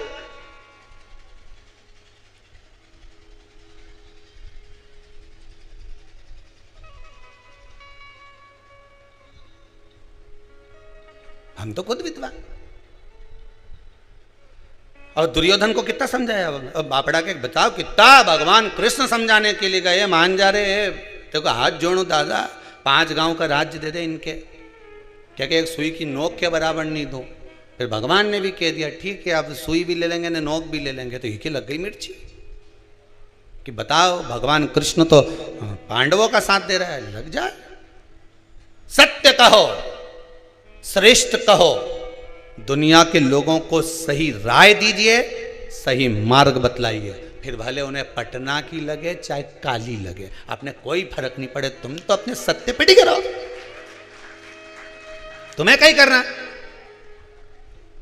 अब आज की बात ले लो, आज कोई पूछ रहा था, ए गुरुजी, हमने कहा हाँ बोलो, व्यक्ति को गाड़ी किस स्पीड में चलाना चाहिए? मैंने कहा ये और पूछना रह गया था, इतनी सी बात वो भी हमसे पूछ रहा है। नहीं, अब हमने पूछा कहाँ से आया? तो कि आगरा से। हमने कहा तो आगरा से आके तो इतनी सी बात पूछना है कि कौन सी स्पीड में गाड़ी चलाना चाहिए? जितने साल का तू उतनी स्पीड में गाड़ी चला। तू 20 साल का है तो स्पीड कितनी रख? 20। तो 30 का है तो स्पीड कितनी रख? 30। तो 40 का है तो गाड़ी की स्पीड 40। तू 100 का, फिर 101 पे चला। कौन मना करे था? ऊपर ही तो जाना है, फिर 100 के ऊपर। गलत की, अरे बोलो तो जम के, गलत की। जितने साल के तुम हो, जितनी तुम्हारी उम्र है, गाड़ी की स्पीड उतनी रखना तो एक्सीडेंट नहीं होगा। जहां उम्र से ज्यादा स्पीड गाड़ी की गई तो भेरू गया। तुम 30 के, गाड़ी की स्पीड 30 की रख। तुम 40 के, गाड़ी की स्पीड 40 रख। तुम 80 के, गाड़ी की स्पीड 80 रख। जब तुम 100 के बाद तो तुम कांटा भी टिकाई दोगा तो कोई बात, फिर कोई फर्क नहीं पड़े। स्पीड देखना है तो उम्र से देखो। ज्यादा तेज गाड़ी भगाओगे, 20 की उम्र है और 80, 100 पे चलाओगे तो कभी भी ऐसा स्पीड ब्रेकर से उचकोगे ना, कजन कहाँ जाओगा पता ही नहीं पड़ पाएगा। इसलिए जितनी साल का हैप्पी बर्थडे टू यू मनाए, उतनी गाड़ी की स्पीड बढ़ा, उससे ज्यादा आगे मत जा। सोच लेना, गया कि गया।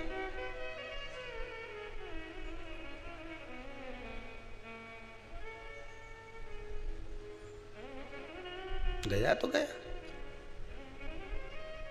अब हमसे ज्यादा स्पीड में दौड़ रहे हैं। इस शरीर की कैपेसिटी है 10 की, हम इसको इतना दौड़ा रहे हैं 20 की स्पीड में। आखिरी में गाड़ी तो गाड़ी, शरीर तो शरीर है, शरीर तो शरीर है।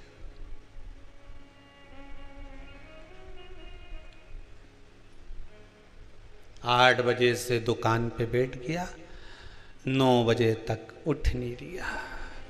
बाद में के हमारे स्लिप डिस्क हो गया, हमारा गुड़िया खसक गया।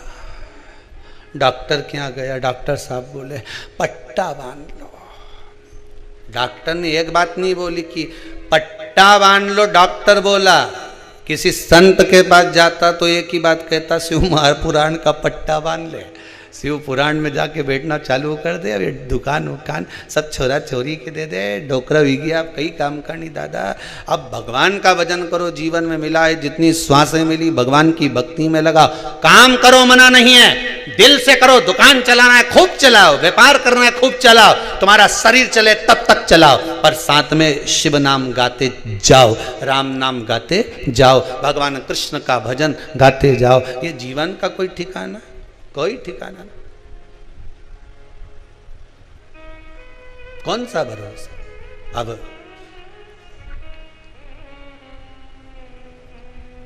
भक्ति में रम जाओ जितना रम सकते। देव ऋषि नारद के मन में नहीं रहा, अहंकार था। भगवान कृष्ण के, भगवान विष्णु के सामने जाकर कह दिया। भगवान विष्णु को लग गया कि इसने निंदा करी है। निंदा करने वाला, निंदा सुनने वाला महापापी होता है। कोई आपको अगर किसी के लिए निंदा कर रहा है तो आपको सतर्क हो जाना चाहिए कि ये मेरे पाप को बढ़ा रहा है। खुद के पाप बढ़ेंगे घटेंगे वो अपनी जगह पर, मुझे पापी बना रहा है, किसी के बारे में बोलकर मुझे सुनने का आदी बना रहा है। मैं क्यों विश्वास करूं, क्यों? जिस बालक बालिका का जॉब नहीं लग रहा हो, सर्विस नहीं लग रही हो, नौकरी नहीं लग रही हो, जगह जगह पहले करते थे जॉब अब छूट गई, 2 साल हो गए 3 साल हो गए सर्विस नहीं लग रही हो, बहुत प्रयास कर लिया हो, बहुत प्रयास, तो महाराज काली तिल्ली को पीस कर उसको जल के पात्र में डालकर अपने घर के मटका परिंडा पितरों का जो स्थान होता है, जलाशय होता है, उसके पास में एक पात्र में रख दीजिए। बेलपत्री या बट का पेड़ या पीपल का पेड़, इस वृक्ष के नीचे एक रात्रि तक रखे रहने के बाद में दूसरे दिन अपनी कामना कर, जिनका जॉब नहीं लग रहा, सर्विस नहीं लग रही, नौकरी नहीं लग रही या कहीं उलझने उत्पन्न हो रही है, उस व्यक्ति को हाथ में ले जाकर उस पात्र का जल, 3 वृक्ष पितरों के तुल्य हैं। कल की कथा में कहा था, पहला बेलपत्री का, दूसरा पीपल का, तीसरा बड का, ये 3 पितरों के तुल्य हैं। इन 3 में से किसी भी वृक्ष के नीचे उस काली तिल के जल को समर्पित कर दीजिए। महाराज बाबा चाहेगा, भोलेनाथ जी चाहेगा तो 3 महीने में कहीं ना कहीं योग बना ही देगा, ये पक्का। बाबा पर विश्वास रखो, शंकर भगवान पर भरोसा विश्वास रखकर आप कार्य करेंगे, क्यों ना हो। शिव कथा कह रही, देव ऋषि नारद ने निंदा करी, भगवान ने कह दिया इसका बंदर का मुख बनेगा। बंदर का मुख बना, विचार आया, गलती हो गई, क्षमा मांगी। जब व्यक्ति के जीवन में ज्ञान की अजीर्णता हो जाती है, अहंकार, किसी किसी को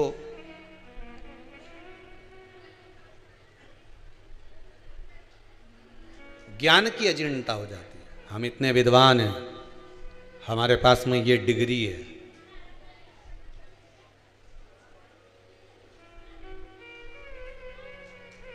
ज्ञान की अजीर्णता। फिर लोग क्या कहने लगते हैं, देव ऋषि नारद ने विचार करा कि मैंने इतना कामदेव को जीत लिया और काम को जीतने के बाद कहाँ मेरा भाग्य फूटा कि मैंने देव अधिदेव महादेव को जाकर अपना अभिमान प्रस्तुत कर दिया।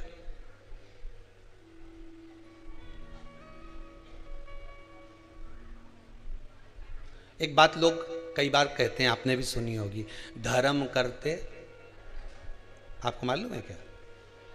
बहुत अच्छे से लोग बात बोलते हैं, बहुत प्रेम से, धर्म करते कर्म फूटे। पर देखा जाए तो ऐसी कोई बात नहीं है। तुम धर्म के पथ पर चलोगे, सतमार्ग पर चलोगे, ईमानदारी के मार्ग पर चलोगे, सतमार्ग की ओर अग्रण्य होगे, तो ये पक्का है कर्म नहीं फूटते। तुम्हारे कर्म में जो कुछ बेकार होगा वो कटेगा, फूटेगा नहीं। धर्म करते कर्म नहीं फूटते, तो लोगों ने कहानी बना दी कर्म फूटे। भगवान धर्म के पथ पर चलोगे तो लोगों के ताने सुनना पड़ेगा कि नहीं सुनना पड़ेगा? अरे जम के तो बोलो। इससे पहली वाली कथा और इससे पहले वाली कथा में एक बात कही थी, चोर को खांसी कही थी, संत को दासी और व्यक्ति को आलसी, ये तीनों नरक की ओर ले जाती है। बोला था चोरी करने गया व्यक्ति खांस दे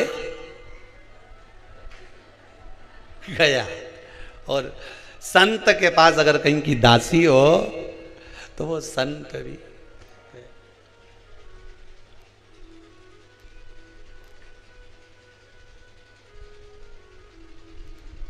आज का जमाना में तो चेला भी बनाओ तो सोच समझ के बनाओ दादा। बट टीवी में देखा अभी 2-3-4 दिन से देख देख के दादा काय चेला, गुरु की बदनाम करी रखवाली।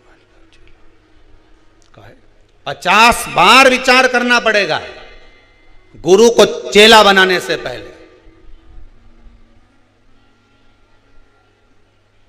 ये सोचने वाली बात एक बहुत ध्यान रखना अपनी जिंदगी में। माता ने अपने बेटे को दूध पिलाया, बड़ा करा, शादी होने के बाद वो अपने माता पिता का नहीं हुआ तो इनके लेके आओ, उन्हें 10-12 साल इनकी परवरिश करो, उन्हें इनके खूब खिलाओ, उन्हें मोबाइल भी दिलाओ, उन्हें एप्पल का दिलाओ, उन्हें ये दिलाओ, उन्हें वो दिलाओ, तो ये तुम्हारा हो जाएगा। और जब ये अपने गुरु का नहीं हुआ तो संसार में किसी का हो सकता है? जम के बोलो जरा, नहीं हो सकता। जब उनका नहीं हुआ तो तुम्हारा कहां से जाएगा? खांसी, फिर जम के बोल दो दासी, आलसी। 50 बार त्याग दीजिए। बिल्कुल ध्यान रखना इस चीज के लिए, अपने दिल नहीं हो। कहने वाले राम जी महाराज के सामने विद्वान कहता है, एक विद्वान राम जी से कह रहा है विद्वत्ता में, राम जी ने उसके हाथ जोड़ लिए, बोले क्या कहना चाहते हो? विद्वान कह रहा है कि तुम्हारे पिता मृत्यु सैया पर पड़े रहे, मर गए, तेल के उस कुंड में उनको रखा और तुम उनकी औलाद अंतिम संस्कार करने नहीं आई। और मां वो गिद्ध मर गया। कौन? वह जटायु, वो गिद्ध मर गया और उसका अंतिम संस्कार कर रहे, और तुमने अपने पिता का अंतिम संस्कार नहीं करा, तुम्हारे जैसा पुत्र नहीं देखा। एक विद्वान ने राम जी पर उंगली उठा दी। राम जी की आंख से आंसू बह रहे थे। दुनिया के लोग ताने कसने में पीछे नहीं हटते रहे दादा, पर राम जी जैसी सतर्कता रखना। राम जी से विद्वान कराए कि अपने पिता को तुम अंतिम संस्कार करने नहीं आए, और वह गिद्ध का वह पक्षी का तुमने अंतिम संस्कार करा। तब मेरे राम जी ने उस विद्वान की बोलती 1 मिनट में बंद कर दी। राम जी बोले, देखो मेरा जन्म हुआ है, जिसका कोई नहीं उसका राम है। दशरथ जी के तो 4 पुत्र थे, कोई भी आग दे देता, पर वह पक्षी का कौन था? राम ने जन्म दिया था, इसलिए राम उसका अंतिम संस्कार था। उस पक्षी का कौन था? जिसका कोई नहीं उसका राम है, जिसका कोई नहीं उसका मेरा भोले नाथ है। काय को टेंशन लेना? विद्वान चुप। अब क्या बोले उसके आगे? क्या बोले? जिसका कोई नहीं उसका राम है, परमात्मा है उसका।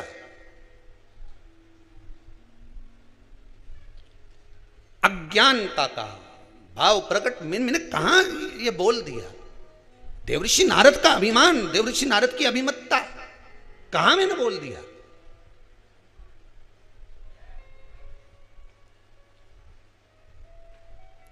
झूठ का जाल बिछाओगे, अहंकार का जाल बिछाओगे, प्रपंच का जाल बिछाओगे, उस जाल में एक दिन खुद ही फंस जाओगे। कोई दूसरा नहीं फंसेगा, तुम खुद फंसोगे। दूसरे के लिए खड्डा खोदोगे, खुद उसमें गिर जाओगे। झूठ के जाल में खुद फंस जाओ।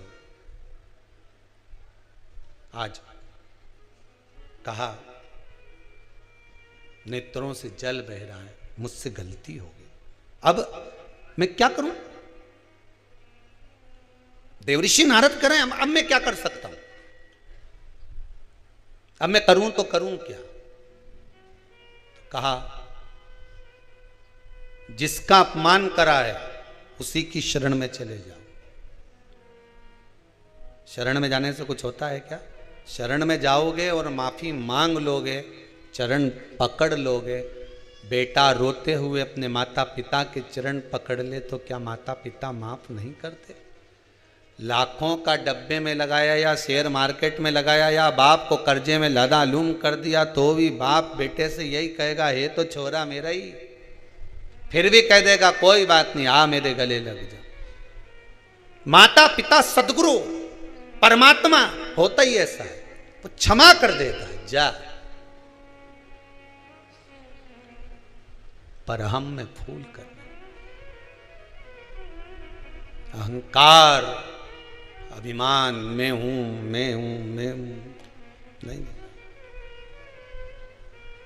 मुझ में बहुत ज्ञान है, मेरे बराबर कोई विद्वान नहीं, मुझे नहीं चाहिए किसी की भी अकल, मैं तो खुद अकलबर हूं।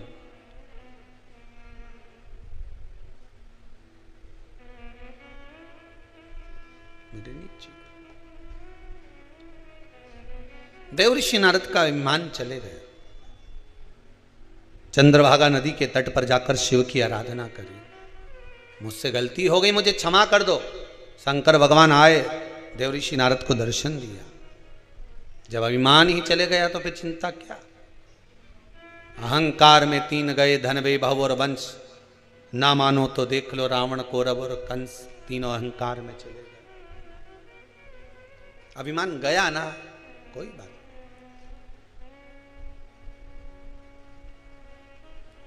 स्वान को, कौवे को श्राद्ध पक्ष में जब भोजन दिया जाता है, भोजन हम प्रदान करते हैं स्वान को, कुत्ते को और कौवे को। व्यक्ति के जीवन से 2 चीजें इनको भोजन देते समय चली जाती।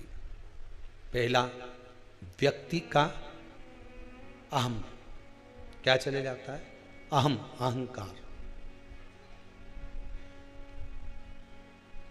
दूसरा, बुद्धि में किसी दूसरे के प्रति अगर गलत विचार आ रहा तो वो विचार समाप्त हो जाता। श्रेष्ठ विचार। पहले हमारे हिंदू धर्म में एक नियम था पक्षियों को दाना देने का, था कि नहीं था? कि पक्षियों को लोग दाना देते। दाना देने का कारण बड़ी प्रसन्नता होती है। जब आप लोग कई पक्षियों को दाना देने जाओगे, ऐसे पटकोगे, पक्षी उड़ के आएंगे, खाएंगे, उड़ के जाएंगे, आप थोड़ा सा आगे बढ़ेंगे, फिर उड़ेंगे, बड़ी प्रसन्नता होती है। कारण क्या है? पक्षियों को दाने का हमारे हिंदू धर्म में प्रमाण क्यों कहा गया? उसका केवल एक कारण है कि हमारे भीतर जो किसी के प्रति बैर भाव होता है, हमारे भीतर किसी के प्रति कपट भाव होता है, पक्षी को दाना देते समय वो कपट, वो बैर भाव समाप्त हो जाता। पक्षी को दाना देते।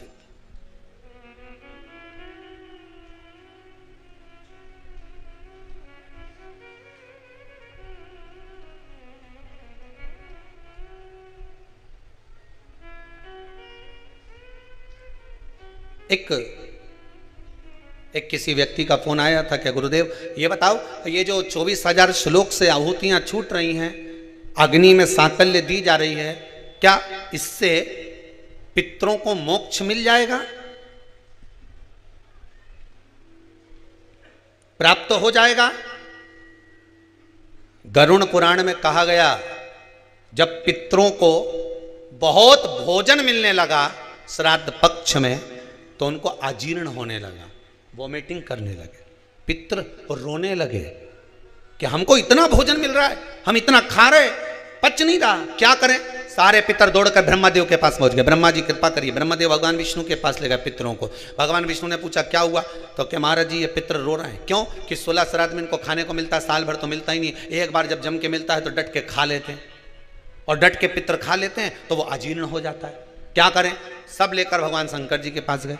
भोलेनाथ जी से पूछा प्रभु क्या करें? शंकर जी ने उसी समय पर अग्निदेव को बुलाया। अग्निदेवता जरा इधर आओ। अग्निदेव बोले बोलो प्रभु क्या बात है? शंकर भगवान ने कहा सुनो अग्निदेव, जितनी देर तक 16 दिन श्राद्ध के पितृ मृत्यु लोक में रहेंगे, अपने अपने घर में जाकर भोजन करेंगे, तब तक 16 दिन तक अग्नि देवता इन पितरों के साथ रहेंगे। इसलिए हिंदू धर्म में रीति है कि श्राद्ध पक्ष में कंडा जलाकर, गोबरी जलाकर, उसको जलाने के बाद उस पर घी, शक्कर, धूप छोड़ो। क्यों? क्योंकि तुम्हारी धूप छोड़ने से, तुम्हारी सांकल्य छोड़ने से, अग्नि में एक ग्रास देने से, अग्नि में एक भाग प्रदान करने से, जरा सी सांकल्य देने से तुम्हारे पितृ खुश हो जाते हैं। क्यों? क्योंकि पितृ जब भोजन करते हैं और अग्नि की धूप साथ में दी जाती है तो अजीर्ण नहीं होता। तो पितृ आशीर्वाद देते हैं कि तुमने हमारे लिए अग्नि में सांकल्य दी है, जाओ तुम्हारा कल्याण हो, तुम्हारे भंडार भरे। ये अग्नि देवता की साक्षी में पितृ आशीर्वाद देते हैं। पितृ आशीर्वाद देते हैं। अग्नि की साक्षी होना चाहिए पितरों के लिए। शादी में किसकी साक्षी होती है? जम के बोलो, अग्नि की। ये तुमने मंडप लगाया, ये तो ठंडा हो जाएगा, बोलो हो कि नहीं हो?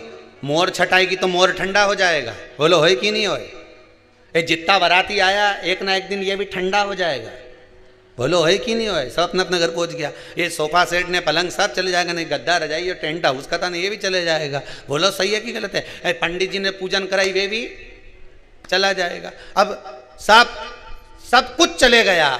फिर शादी का जो तुम्हारा संबंध हुआ है, हाथ जो पकड़ाया गया है, उसकी साक्षी कौन देगा? तो कि ये जो अग्नि की 7 भावर डाली है, ये अग्नि साक्षी है। उसी तरह पितृपक्ष में आप लोगों ने जो अपना नाम गोत्र लिख कर भेजा है और उसकी जो सांकल्य डल रही है, वो अग्नि उन पितरों की साक्षी है। उसका फल वो जाने, उसका मोक्षता वो जाने।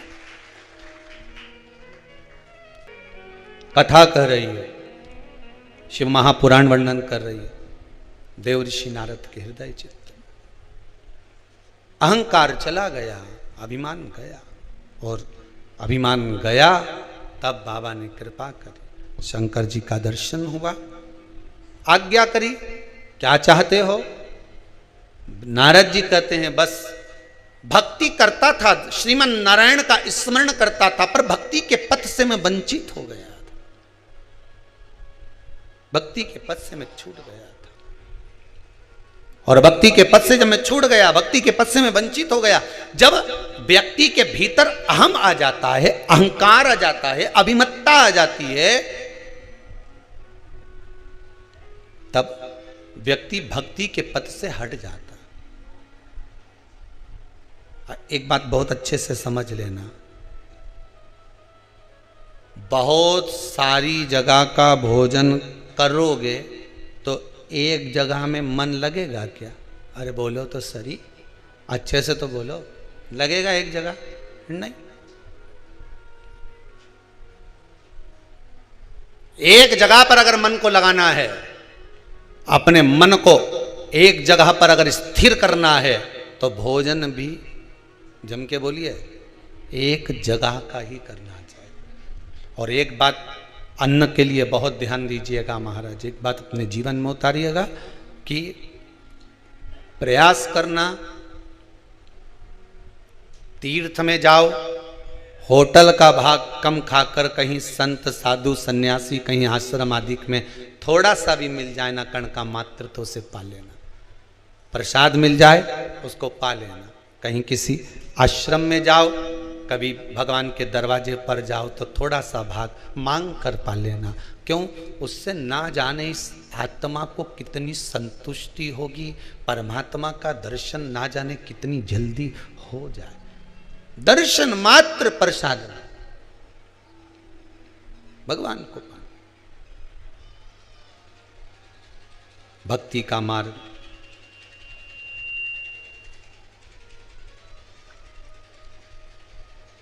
जिस समय भगवान की भक्ति के पथ पर चलूं, देवर्षि नारद करें मुझसे गलती हो गई, मैं श्रीमन नारायण कहते कहते अहंकार में फूल गया था कि मैंने काम को जीत लिया। भगवान शंकर को नीचे दिखा दिया, भगवान विष्णु के सामने जाकर अपने व्याख्यान वर्णन कर दिया। हो जाता है अभिमान व्यक्ति को कहां ले जाए। जरा सा अभिमान व्यक्ति को जब आ जाता है, मैं अच्छे पद पर हूं, मैं अच्छी जॉब पर हूं, मेरे पास कुर्सी है, मेरे पास पद है, मेरे पास में ये है, व्यक्ति कितने समय तक कुर्सी पर बैठेगा, कितने समय तक पद पर बैठेगा। उस कुर्सी का, पद का अभिमान व्यक्ति को ऊपर की ओर उठा देता है और ना जाने कुर्सी फिर नीचे से कब खसक जाए, कोई भरोसा नहीं पड़ पाता। इस बात का स्मरण करिएगा। कितने दिन कुर्सी पर बैठे हो कि एक दिन टेबल पे भी मिलोगे, और टेबल पर तुम नहीं मिलोगे, तुम्हारा फोटो मिलेगा प्लास्टिक के फूल की माला के साथ। अभिमान में न फूलिए। रावण को समझाया नाना जी ने, दुर्योधन को समझाया भगवान कृष्ण ने, भीष्म पितामह तक दुर्योधन को बार बार समझाते थे, रे दुर्योधन मान जा, फिर भी नहीं मानते थे। यहां तक का एक लाइन बन गई, जैसा खाया अन्न, जम के बोलो, वैसा हो गया मन।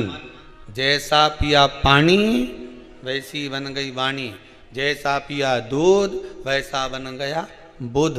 शास्त्र कहता है अन्न का बड़ा प्रभाव पड़ता है कि जैसा अन्न खाओगे वैसा ही भाग होगा।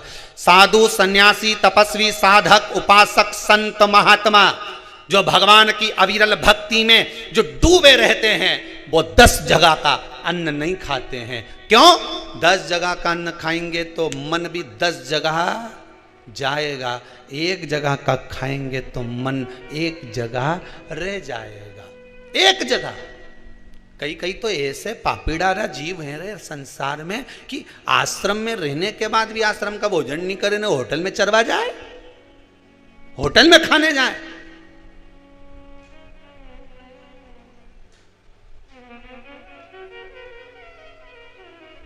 क्यों रे आश्रम में चाय क्यों नहीं पियो? पतली है, इसलिए हमने सोचा कि पास में दुकान लगी हो तो हम वहां थोड़ी देर चले जाएं, चौराहे पे ने वहां पिया है। तुम्हारी जाड़ी मिली? हाँ, यहां पतरी है।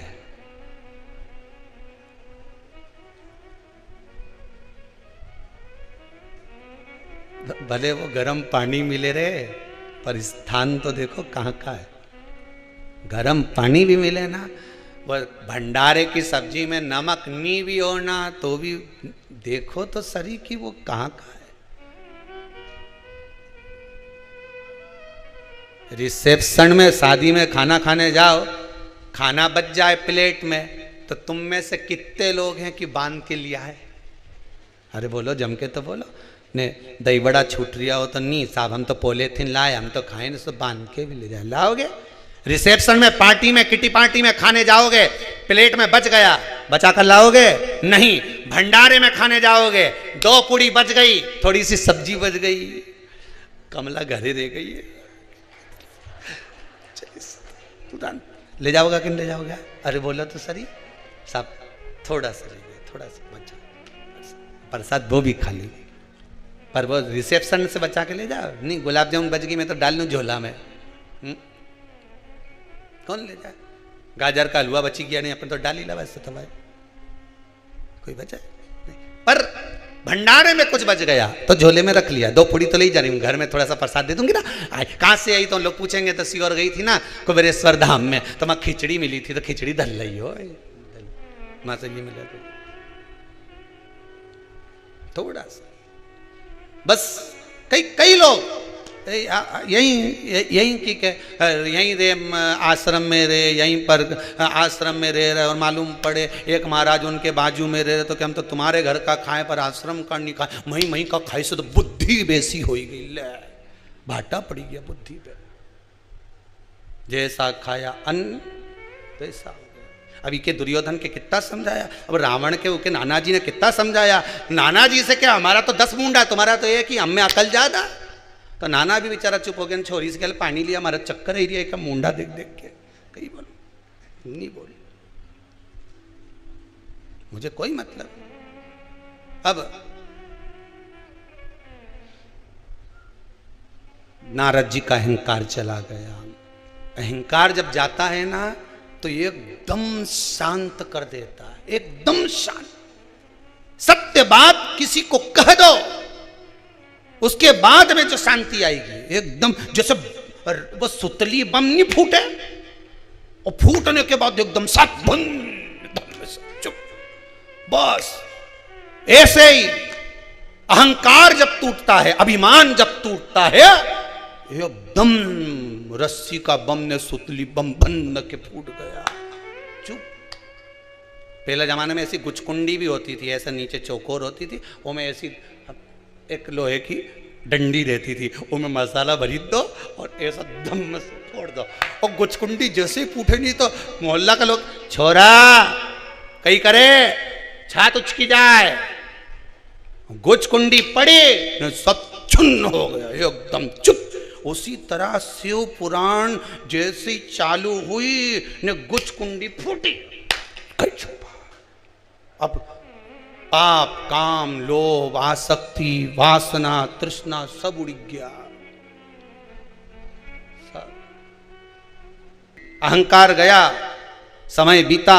भगवान देव अधिदेव महादेव ने स्वयं ब्रह्मा जी से कहा कि सृष्टि का निर्माण करो। सृष्टि का निर्माण करा अर्धनारीश्वर भगवान को। स्वयं भगवान शंकर अपना अर्धनारीश्वर स्वरूप का दर्शन देते हैं। स्वयं शिव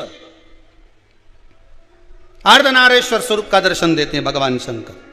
अर्धनारीश्वर भगवान का दर्शन दे महाराज, अर्धनारीश्वर स्वरूप भगवान अर्धनारीश्वर भगवान पधार रहे हैं।